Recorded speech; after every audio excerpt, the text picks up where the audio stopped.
So you have gotten through your pregnancy. You're pretty much set on your birth plan. You've even got the nursery set up. But have you thought about the postpartum period? If not, stick around for my top postpartum tips in today's video.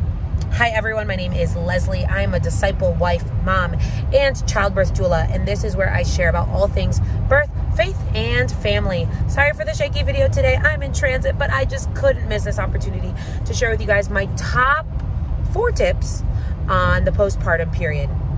I think my number one first tip, especially if this is your first baby, is to give yourself grace because when a baby comes into the picture, it is transition. It is a change in season for you.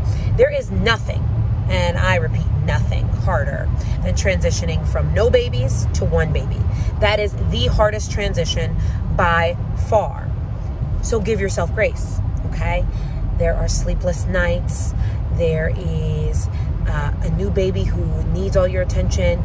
You are just in need of giving yourself grace, okay? And so that is my number one tip, is that the transition from 0 to 1 is really rough.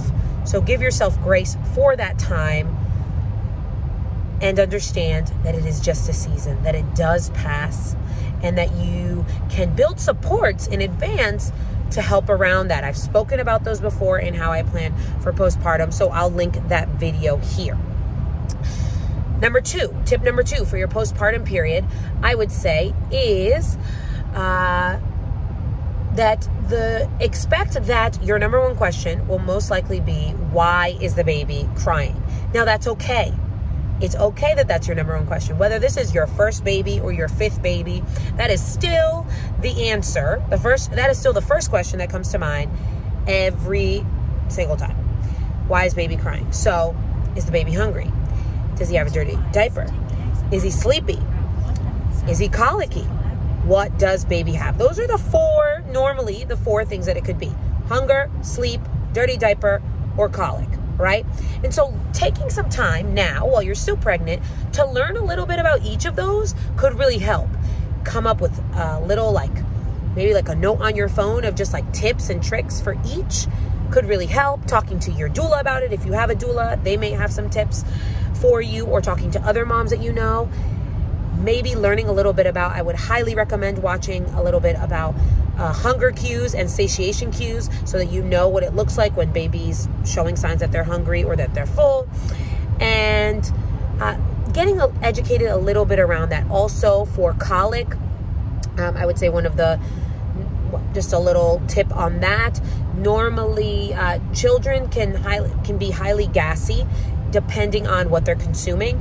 So whether it's what's in the formula or what mom is eating, it can affect baby's gassiness, okay? And so that is what we call colic, right? But there's lots of little tips and tricks for that as well. If you'd like me to go through the ones that I have found to be tried and true, leave me a comment down below and I will do that. Tip number 3 is around breastfeeding, okay? So breastfeeding is something that is not just mastered, it has to be learned, okay? This is not something like when it comes time to push, your body actually can develops the there is the fetal ejection reflex, which actually the baby will come out on its own. This is not like that. Breastfeeding, while your body will produce the milk, it is based on a supply and demand thing, and it does take some time and some work. So giving yourself grace around that area, and also taking the time to now, during your pregnancy, learn about breastfeeding will set you far, far, far ahead for the postpartum period. So Global Health Project has a free resource right here on YouTube. It is a series of videos for moms, which are absolutely amazing, about breastfeeding. It teaches you how to express. It teaches you different ways to get baby to latch on. It teaches you how to see if baby's properly latched on. It teaches you what are signs of jaundice, what are signs of other things. It's like a nice little summary on breastfeeding. It is by the Global Health Project. I will link that down below as well, so you can check that out. It's also available in other languages, so that's awesome.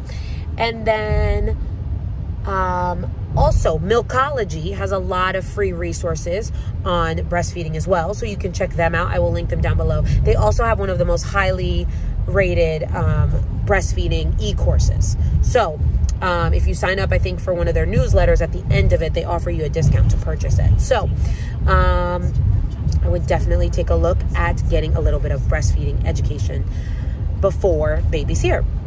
The fourth way, I would say, to prepare for the postpartum period is self-care. Figuring out small little ways that you can make sure you're taking care of yourself, because you want to make sure that you're doing that. It is important. And so whether it is, for me, one of the biggest things from my transition from no babies to my first was that I didn't feel like I was spending any quality time with the Lord. And it was something that I did daily beforehand, and it just felt really off. And so, you know, after some time of struggling with that, you know, my husband helped me to figure out that it was just like, I needed to find ways to intertwine God into my day. So it would be listening to worship music. It would be listening to scripture. It would be a lot of more audio, because I didn't always have the time to sit down and do the actual reading on my own, because of the, you know, just how crazy the transition is from 0 to 1. However, I don't know, have you tried these? Have you tried or prepared in any of these ways for any of your children? Please let me know down below if you have any additional tips. I'd love to hear from you. I will leave you guys with that. If you would like to see any more videos like this, go ahead and do what you do with the thumbs up, the subscribing, all that stuff. You know what it is. All right. God bless you guys, and have an awesome day. I pray that your pregnancy is going well, and that preparing for your baby's arrival is as well. God bless you all, and until the next one.